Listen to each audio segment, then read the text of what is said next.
Bonjour à toutes et à tous, bienvenue à nouveau dans les locaux de la Société française de garantie à Rousset, près d'Aix-en-Provence, pour ce bilan de l'année 2022 en compagnie de Frédéric Brizard, le directeur général de SFG et de SFG Service, on va en parler dans quelques instants. Et puis aussi un invité de marque, Éric Sorgian, éditeur de Néomag, le site de référence de la profession. Bonjour messieurs.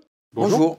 Alors, Frédéric, on s'était quitté il y a environ un an avec le lancement de SFG Service, une grosse étape pour la Société française de garantie. Un petit bilan rapide avant de passer la main à Eric sur la Société française de garantie en 2022 et surtout SFG Service. Une année dense. Joyeux anniversaire, c'était le 1er décembre de cette année. Ça a été une année incroyable, faite de challenges, d'intégration. C'était un challenge humain, c'était vraiment quelque chose de très très bien. On a beaucoup travaillé. Je tiens à remercier toutes les équipes d'ailleurs à ce sujet, parce qu'on a fait face à plein d'événements qu'on ne maîtrisait pas auparavant. Donc écoutez, c'était une très belle année, riche, et je pense pour tous les collaborateurs, y compris pour moi.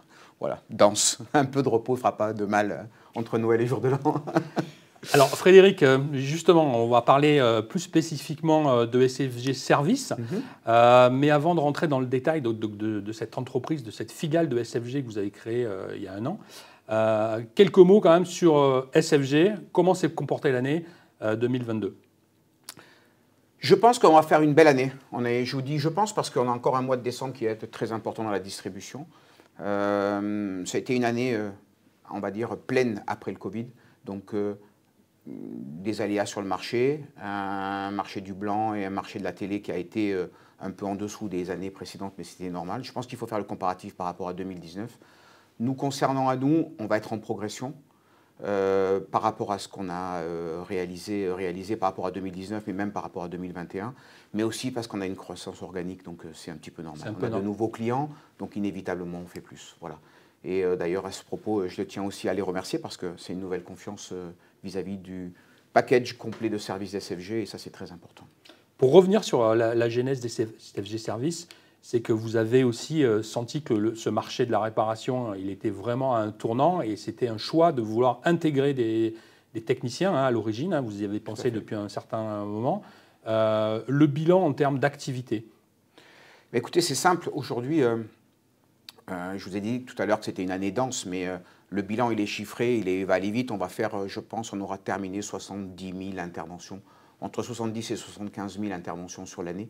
Ce qui est à la fois beaucoup et à la fois pas beaucoup, parce que quand on est sur une phase de lancement, au tout début, ça se met en place. Et puis aujourd'hui, c'est 110 techniciens, 150 collaborateurs. Donc ça, c'est les premiers chiffres. Il y a des impacts sur l'entreprise, sur l'écosystème global.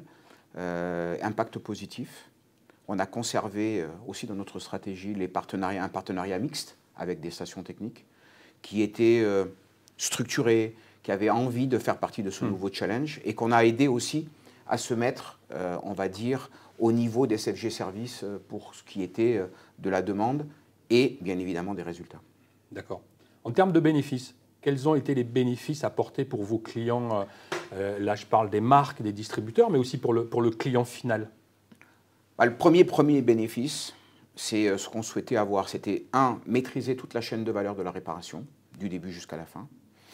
Mais le premier bénéfice, c'est la réduction des délais. On a divisé les délais par 2 de ce qu'on avait auparavant chez SFG. On peut faire encore mieux. Donc je suis assez confiant sur le futur. On a encore beaucoup de choses à faire sur le sujet. On y travaille en interne, mais on y travaille aussi avec nos clients. Donc je suis confiant parce que nos clients distributeurs de longue date, avec qui on a des partenariats forts, nous aident en nous donnant des idées, en se structurant mutuellement pour atteindre ces objectifs. En fait, l'objectif, il est très simple, c'est la satisfaction du consommateur final qui a acheté un produit d'une marque chez un distributeur. Voilà. Et il faut que son expérience client soit la plus positive possible. Donc pour nous, le bénéfice, il est très simple. Quand on a des clients satisfaits, un NPS qui ne fait que progresser de mois en mois, on ne peut voir que de la satisfaction. Alors bien évidemment, c'est beaucoup d'investissement, beaucoup de travail, beaucoup de rendez-vous, mais je pense qu'on est sur la bonne voie. On s'est décidé à mon goût, un peu tard. On aurait dû le faire avant. Mais bon, on ne peut pas toujours prendre les bonnes décisions très vite. Voilà. Mais en tout cas, je suis content d'avoir fait. Juste Eric, pour clore ce premier thème justement avec le lancement de SFG Service, rapidement aussi ce que représente SFG Service en termes peut-être d'agence et le nombre de nouveaux salariés. Oui, alors ça a été une aventure fabuleuse parce que d'abord on a découvert, il faut accepter de découvrir ce nouveau métier, de découvrir aussi l'intégration sur le plan humain de nouveaux collaborateurs. À ce titre, le plus gros des bénéfices, je pense que c'est sur le plan humain. SFG a énormément progressé en interne car on est allé recruter et fait venir des gens de l'extérieur. Je pense le tout premier qui a fait partie de l'aventure, c'est Nicolas Genestier par exemple. L'homme est dynamique. Gaël Buchou, ses équipes, ex-AVM, qui ont intégré l'entreprise et ça nous a apporté de la valeur ajoutée. Leurs équipes ont fait progresser SFG dans leur ensemble. Et ça, c'est vraiment quelque chose de très très bien. 110 techniciens, c'est un premier step, première étape. On travaille sur une intégration full et totale. Maintenant, on va continuer à dérouler à partir de janvier.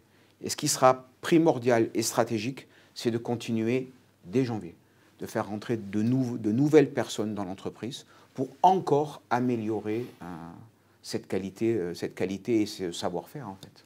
Très bien. Bon, bah, écoutez, nous avons été complets. On a été complet sur ce premier thème. Et on va en aborder un deuxième. Oui, justement. Donc, on a été complet. Merci Frédéric pour c'est vraiment ces informations très importantes. On close ce premier thème donc consacré au bilan de SFG et SFG Service et on va ouvrir le deuxième thème avec les perspectives.